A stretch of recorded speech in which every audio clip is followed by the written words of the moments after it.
Hi, welcome to Connection. My name is Bilitis and I'm pleased to be your host on Connection. If you're new to Connection, what should you expect? Well, you should expect to meet inspiring individuals who have a mission and who are willing as well to share their stories with you, and including their health tips or habits to make them who they are today. And today, I really have a special guest that I want to introduce to you. We are both talkers, so I wish that we're gonna fit in 25 minutes, 30. We'll do our best for that. So yes, today, let me introduce you to Ben Schmidt. Ben Schmidt, well, I spent the last 14 years to build his name within the real estate industry. And so within 14 years, it's all about building sales, ownership, and management. And right now, the next step really is about becoming a thought leader in personal, business, and real estate development space. So please welcome Ben Schmidt. Hey Ben, how are you doing? I'm doing very well, Bilitis. Thank you very much. And it's an honor. Yeah, thank you. You're most welcome. And yes, as I mentioned just before, I'm super glad that we're able to do it. And already, when seeing you right now, everyone might be like, wow, who is this gentleman behind with such a calendar and such so many things already printed out? Yes, thank you so much for sharing. I love the background. Yes, Ben Schmidt is really going through, you're really going serious in your growth and toward what you want to complete today to modify your future. And before we talk about what's going on in your present and your future, could you please let us know more about who was Ben Schmidt? Tell us more about yourself, Ben. Yeah, okay. Well, thank you very much again for being on your show Connection. Excited and honored to be on. And so a little bit about myself. I grew up in the East Coast of Canada. So more or less small town, probably about 7,000, population. So simple kind of living. Enjoyed hockey as a kid. That was, my passion growing up. So moved on into, I went to university at New Brunswick. That's where I did my studies and where subsequently I've grown my business and planted roots. But a little bit about myself is just, again, kind of grew up a small town kid, loved hockey, and started dreaming about a world of real estate and passive income and lifestyle design when I was in my early teens, I guess. So yeah, it's quite young. You started to devour, to eat all the books on real estate and probably as well selling. Yeah, so selling not as much. My focus was always on ownership, acquisition, and rental income. So for me, where it all kind of started was a book, Rich Dad, Poor Dad, by Robert Kiyosaki. And at the fundamental of the book and that's a book that a lot of people will cite as their beginning journey into real estate ownership. It's a very it's kind of laying the foundations of a mindset of how to approach money, how to look at assets, how to look at liabilities, how to look at cash flow, how to look at, a business versus self-employed versus, where you are in your income stream, multiple income. So just that's kind of so I was about 14 when I came across that book, and it had a big impact on me in terms of the direction that I took my life, but it also had a big impact on me, which I never really realized until, almost in recent weeks and months, is how I consumed books I read and reread and listened to that and created a whole little manual when I was like 14, 15, whenever I came across that. And I just kind of wrote, and it was like ingraining, this message. I didn't want to, it was like he was giving this is how you do it, and so it was just like, I didn't want to lose a message. So it also kind of developed a habit that I've done with many books. When I wanted to adopt something into like, really consuming and breaking it down. So it had another effect on me that way. But yeah, no, and I guess actually, you mentioned the past, and there's in terms of laying a mindset, I was listening to or watching one of your podcasts with Dr. Rikin Patel, and he mentioned what I connected with was, he was talking about how when he grew up, there was about five classmates that he had, that he was a competition, he was always in the top, and he always kind of ranked himself as the bottom level of that five. And I really connected with that because he mentioned how it built some humility and also built his work ethic. And I really connected with that because there was about five fellas or so, that, not all just feathers, but there was a group of us. And I always kind of felt like I was in that crowd, but never, they all had, it wasn't the smartest guy, definitely wasn't the best athlete, or, there was the guy that was the most fun, wasn't, I was in there, but so I always kind of felt like I was in that, but I was at the low level of, and that built a lot of my mindset in terms of striving and achieving and trying to stay in that and amongst that. And also in watching that episode, it made me realize that is my entrepreneurial mindset. It's recognizing talent in people and hanging out, hitching your wheel to them or your wagon to them, and going along for the ride. When I was in my teenage years, that would have, provided anxiety. Oh, I'm not as good as this person. I'm not as good as this. But I was just, I was with them, and that's so. Anyway, that's a little bit about me. Thank you for sharing, Ben. And right now, today, what are you up to? Yeah, so I've got a few things that are on the go. Predominantly, it's still in my real estate business. Where that is we have, we have a business partner on the ownership side. We predominantly own student rental housing. So again, predominantly duplexes or triplexes, and around Fredericton, University of New Brunswick. So we've now expanded, and we're in a few other provinces. We're around Acadia University and Crandall University, UP. So we're starting to expand our footprint. So where I'm at, as well as, I sell homes. I'm a realtor, so I help people buy and sell. And I've done that for, at the same amount of time, about 14 years. I kind of decided the school was enough. I had done as much as I could. I had already owned a few properties. I was already in the process of getting my license. And I said, well, I know it's been on my mind since I was 14, since I read the book, and I'm already doing it. So now let's go. So sales, I grew that to a good level of success, but I found early on that I had reached a financial point where more work wasn't necessarily the more money, and the reward wasn't there. Like I had a mentality of you're only young once.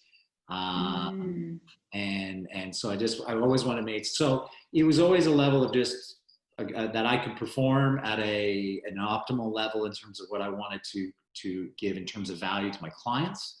But it was never like something that I grew to a vast, I didn't scale it up like I thought I wanted to in the beginning. I thought I wanted, these sales. But now where I'm at is I have in recent months, I have hired an assistant who's helped with the management side of the properties, the ownership, the renting. But now we've done 1 year on that. Now year 2 is going to be on the sales. And so carving out a large section of my time, probably the largest and most, is the administration. And I've also hired a realtor. So a realtor who, kind of like a rich dad, poor dad concept, and something that I'll talk about in a bit, later with something that I'm moving into, business development. You can't be the restaurateur can't be washing the dishes and making the food, right? So I've been a realtor for 14 years, but I'm looking for a new challenge within that space. I don't want to say it's gotten stale, but so now with a realtor, if I can just carve out all activities and say, you're the realtor and I'll manage that process without administration and without the time needed to do the activities, then I could potentially grow the business and actually step away from the business, kind of like the book, The E-Myth, Michael Gerber, just the whole idea of working on your business and not in your business. So I'm quite excited about those two things, the bringing our operations to new cities on the rental management side, as well as starting to scale the sales side of the company. Mm-hmm. Yes, and it looks like, yes, you have the plan in mind, and now it's about executing it bit by bit, and making yourself more available to continue to develop your real estate empire, if we can say. Yeah, I like to say it. Yeah. And at the same time, I believe that as well, like, yes, you have a huge interest on real estate. You love that. But as well, yeah, tell us more what you're doing as well right now, which as well has an impact on your future, on where you're moving on the editing parts. Yeah, well, the editing, when we were discussing that, it would be kind of film more so than editing. But yes. Mm-hmm. Yeah, it's I guess where I'm at right now, and where kind of things are going is sorry, I apologize. The messy in the middle is kind of where I'm at right now in my life. And that's a quote from Robin Sharma. So that's something that you would connect with. I've been doing this real estate for 14 years now. And it has always been it's been my dream, in the sense of, I guess, a mindset. I always had a mindset of money first. Money, I believe it to be the biggest domino in the pillars of your life, financial, there's, life and family and love and physical your physicality, your health, more important things. But the financial domino, the impact that it has through everything. So at a young age, that's kind of got to get the money right is kind of where I always came from. Now, I don't want to I'm at a certain point in my life where, money's right? Like it's, where I'm at, I'm comfortable I've always envisioned like a bit of a switch. And so that's kind of where I am right now, is moving into a new space, something that, I guess, again, the money was always my mindset. This is kind of like, the heart set. This is a passion, something that I've always been interested in. Since I read Rich Dad, Poor Dad and Robert Kiyosaki, that got me into reading just self-help, self-development, personal finance books, lifestyle, 4-Hour Work Week by Timothy Ferriss. Yes. That was probably, it's in the top 3. It's definitely in the top 3, if not the second most pivotal book for me in terms of a mindset. And that was because, like, oh, okay, he sold stuff online, and that's how he built mobility and lifestyle design. I'm going to build passive income through real estate. So it's a different muse, but here's my muse. And once I get that, then I can create the mobility and the time to chase my passion, which is kind of rooted in two things. It's rooted in personal development, as well as film. I'm really interested in film production, promotion. I'm interested in all of that. Just the medium. Ever since I was a kid, who doesn't want to be in the movies, be on it, directed, acted. So anyway, all that stuff is just I have an interest in it.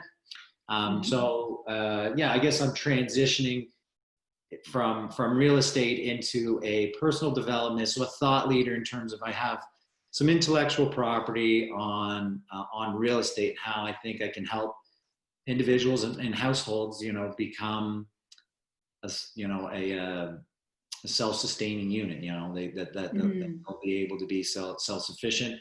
I'd call it the family millionaire. So that would be. I believe I'm able to coach people in through that process. I mean, I have done it with clients in Fredericton. There's a handful of clients that have been able to achieve a certain, their goals. They were able to achieve them quite quickly. And so I'm interested in taking what I've been doing here in Fredericton with real estate and then applying it to, the internet and as well as, but bringing some personal development. I love that. Yeah, you want to bring your learnings on a larger scale, and yes. And unlimited to be able to access you and what you have learned and you're sharing. I love that. And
you're sharing. I love that.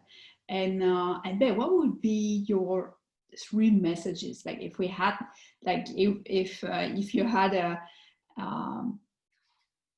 if you had only 3 things you could take with you and 3 messages you could take with you, what would they be?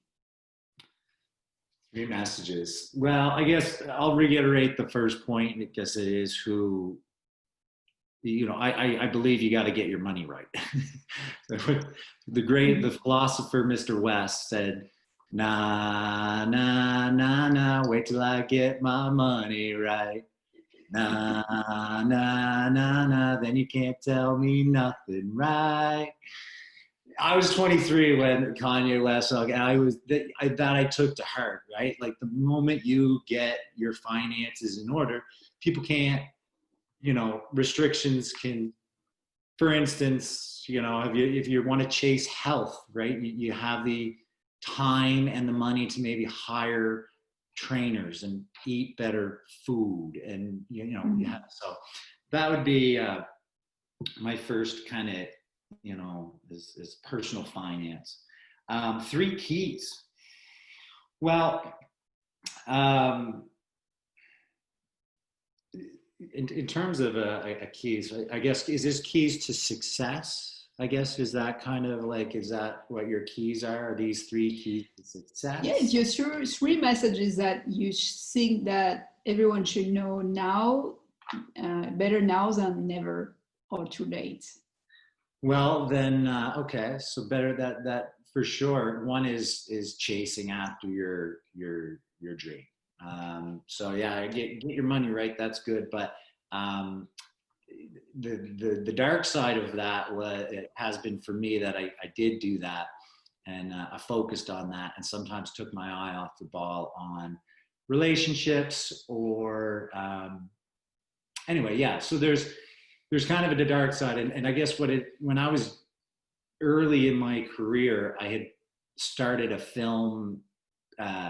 So Ben Schmidt TV is something that 9 years, almost 10 years ago now. YouTube would have been about 18 months or so, and I started doing the video podcast. Read Gary Vee's book Crush It. That would have been one of the top other books that was pretty influential, and I started following that. But I was doing a lot of the sales and the buying of the properties myself. My business partner, he's out west making the money. I was building the business, and I just started getting pulled in too many, and I stopped following a passion. And I never just paid, I had 160 odd videos. I'm doing actually quite successful. There's one that had actually over 100,000 views, and at that time that would have been a fair bit. But one day all of a sudden I just, it was a lot, and I didn't make a video that week. And a week turned into a month, and a month turned into 8.5 years. And I was in my, I'm in my mid-30s. I turned 35 tomorrow. Yes, I know that. So I'm at the point where I can honestly say my youth has met my wisdom. They're shaking hands tomorrow. But in early 30s, just not long ago, about 21 months ago, there was a point where I was like, okay, I gotta. I'm still thinking about a lot of these creative ideas, so I'm gonna go after it. I gotta go after it because I don't want to steal another Robin quote. I don't want to die at 30 but be buried at 80. And that I don't want to be thinking about what if. So I guess this transition is I'm slowly once I can break off this. So I guess my third key, I'm breaking off the work, the business, so that I can have the time to do such, but chase a dream, because it can,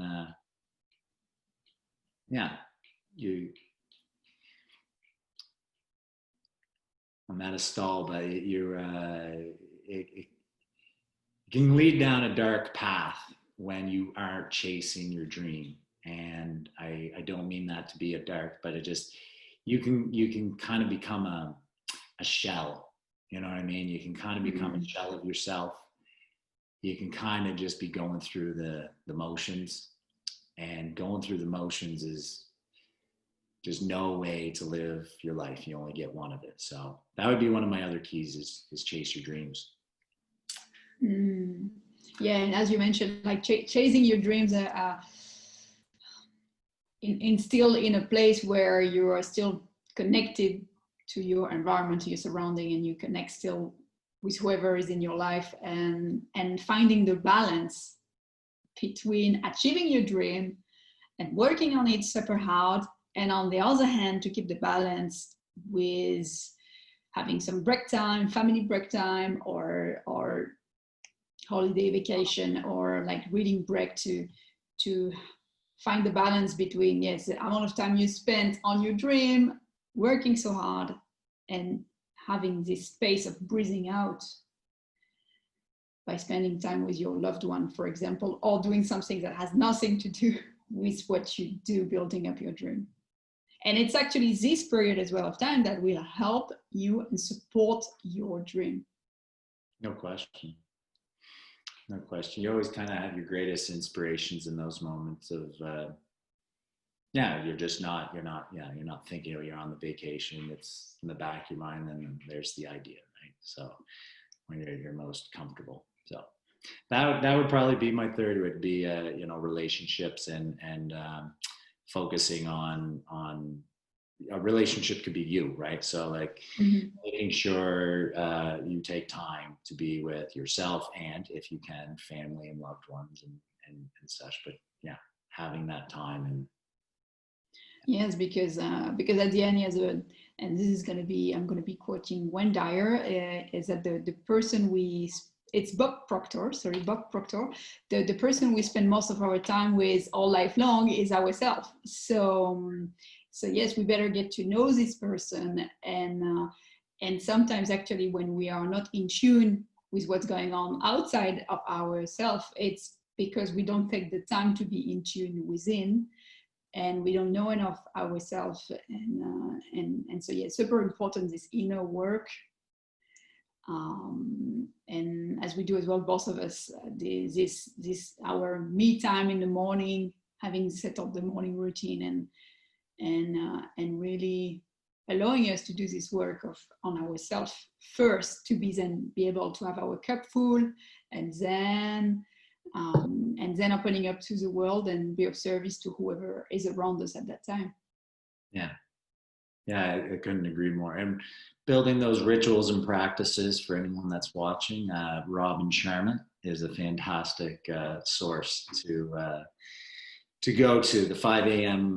Club was a big book for me, and resetting my mindset and approach to performance. It's the 5 a.m. Club. It's about elite performance, personal mastery. There's a lot of concepts in there that I would just not personal, but a plug for a mutual hero of ours.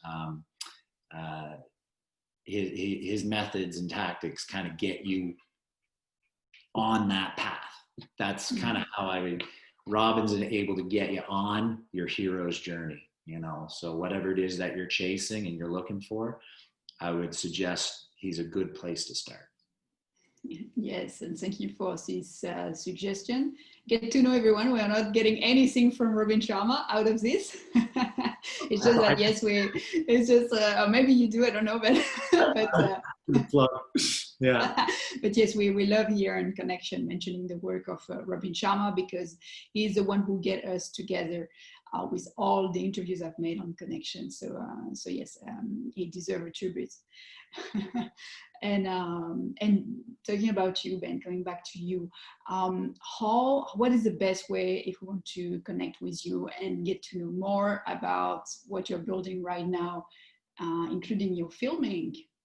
Yeah, so best way to get in contact with me for just the general public would be my Instagram, benschmidt.tv. So it's an old name, long story, funny one. I kind of almost alluded to it, but I won't go down that path. So benschmidt.tv, really on the other like my name, you can just kind of, wherever you can find me. I have a website that will be coming out soon. I have a few projects on the go, Rise at 5, Limitless, and a podcast that are all in various stages of final production.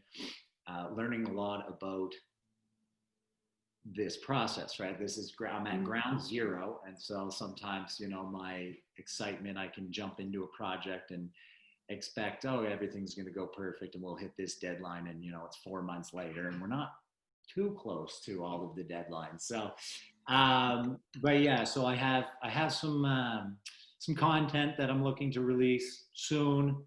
I'm starting to take the pressure off that now, because it's just, once I get it, I'll have it ready, and so people can get in touch with me at Ben Schmidt TV, and they can get ready to watch Limitless and Rise at 5, as well as an unnamed podcast. Surprise.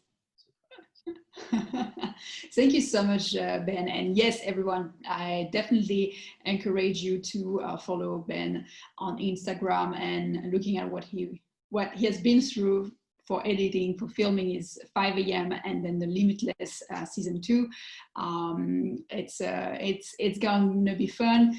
Personally, I've seen the trailer, and I can tell that Ben went all over his way into his imagination to make it like very heroic.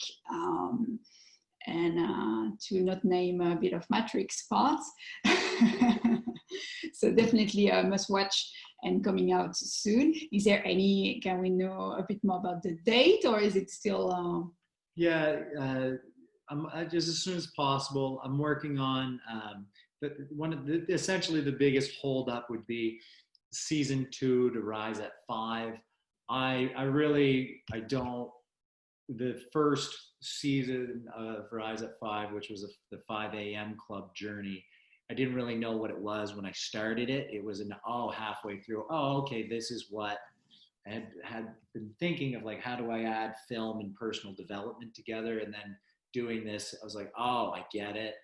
So I guess what I learned from that process is every day I woke up and I was like, what am I going to do? And I'd film this, and then I'd edit it, and then I'd post it, and it would take a whole chunk of my day. So I don't want to get, I want to make sure I've got a good handle of next season in terms of not only the filmmaking, or like actually filming it and editing it, and the team members and all the people that I can bring in and get involved.